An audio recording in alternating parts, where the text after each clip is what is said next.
Bismillahirrahmanirrahim. Kita membahas, kita sekarang masuk pada kaidah baru.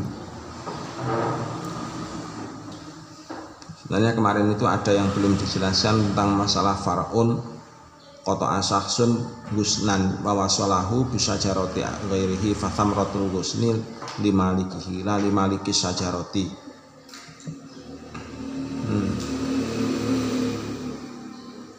Kama lau gharasahu fi ardi ghairihi. Jadi yang cabang yang atas kemarin, jadi ada seorang memotong pohon, yang pohon itu mangklung, istilahnya mangklung itu apa ya? Pokoknya menjuntai ke tempatnya, ke tanah orang lain. Jadi menjuntai ke tanah orang lain. Jadi pohonnya di sini, tapi ternyata cabangnya di sana sampai ke tanahnya orang lain. Nah, sampai ke tanahnya orang lain. Nah, seandainya pohon tadi itu berbuah,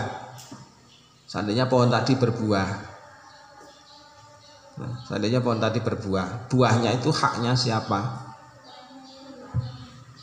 Haknya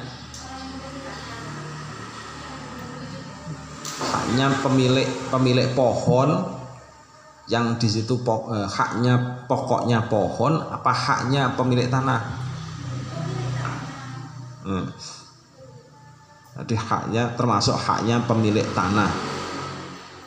Jadi andaikan misalkan ada cabang juga yang ke sana, jadi ada cabang yang mangklung ke sana, maka haknya memotong itu sebenarnya adalah haknya pemilik tanah. Jadi haknya pemilik tanah. Jadi bukan haknya pemilik pohon. Ya, haknya pemilik. Oleh karenanya ketika ada buah, maka buah itu sebenarnya haknya pemilik tanah, bukan haknya pemilik pohon. Dan kayak gini. Nah, kalau rujukannya terus asalnya dari mana itu cantolannya? Cantolannya berasal dari mana?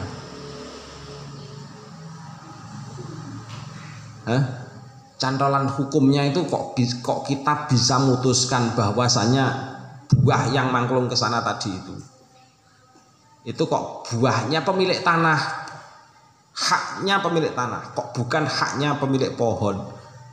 Kita memutuskan seperti itu. Cantolan hukumnya asalnya dari mana?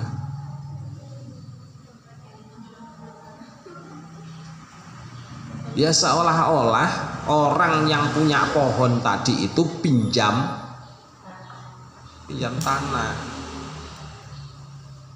tanah dan sekaligus hawa'uhu. Oleh karenanya, karena pinjam tanah dan sekaligus hawa'uhu, maka dia wajib untuk mengembalikan haknya tanah dan sekaligus hawa'uhu. Nah, haknya tanah dan sekaligus hawa'uhu itu apa? Berarti yang ada di atasnya. Nah, gitu. Jadi yang ada di atasnya tanah wa hawa'uhu. Nah, jadi ibaratnya kayak jadi mengembalikan haknya. Kalau nggak mau buahnya itu miliknya pemilik tanah, berarti harus ujratul misli. Ini aslinya loh ya. Makanya kalau nanam pohon itu jangan nanam di tepatnya batas tanah ditanami pohon. Katanya biar jadi batas. Itu bukan jadi batas, itu jadi sengketa itu. Selain jadi sengketa, di belakangnya selain jadi sengketa itu pasti nanti akan ada kasus besar lah pokoknya. Kasus besarnya. Kasus besarnya apa nih? Tanahnya orang lain itu ikut tersedot haranya. Iya kan? Tanahnya orang lain sudah tersedot haranya, naungannya ternaungi dan lain sebagainya. Terus menyebabkan geger tok. Pak Sam itu dulu pernah seperti itu. Menemukan hal yang semacam itu. Tapi kalau diingatkan langsung, insya Allah bisa marah-marah. Padahal yang jadi korban itu kita yang ada yang punya tanah. Pak Sam dulu kan petani ya. Pak Sam dulu itu petani cabai, tani apa dulu. Ya. Tani Jadi banyak hal-hal yang harus kita ketahui bersama supaya kita itu tidak menggosok haknya orang lain. Nah, jadi kemudian setelah musonif memberi cabang itu, terus sekarang membahas masalah gosok, kan berarti kan seolah-olah bersambung gitu ya. Seolah-olah kan bersambung. Gosok itu apa sih? Waman gosoba malan ukhidha biratihi wa arsinaksihi wa ujrati mithlihi. Orang yang menggosok haknya orang lain punya kewajiban 3. Satu apa? Yang satu adalah biratihi, mengembalikan. Yang kedua arsih. Jadi arsih itu ganti rugi sama dengan doman, itu sama.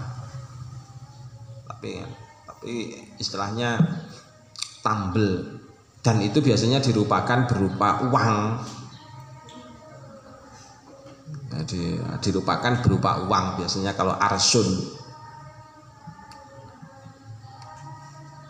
Termasuk pemerkosaan itu ada arsun, namanya arsul bikaroh.